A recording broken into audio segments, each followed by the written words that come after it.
ఎక్కడో మూలన పడేసిన 2G స్కామ్ తిరిగి 6 సంవత్సరాల తర్వాత వెలుగులోకి వస్తున్నది.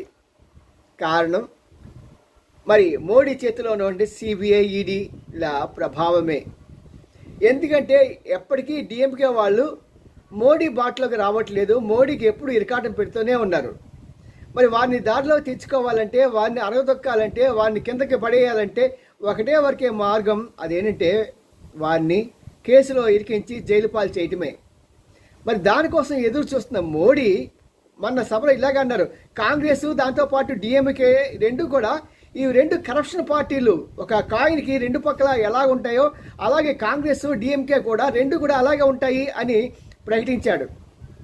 ఆయన ప్రకటించిన మన్నాడికల్లా ఈ వేటకొక్కలు బయటకు వచ్చేసాయి. సిబిఐ ఈడీ వచ్చి ఆ కేసుని తిరిగి మేము రీఓపెన్ చేస్తున్నాము, వాటిని తరువుగా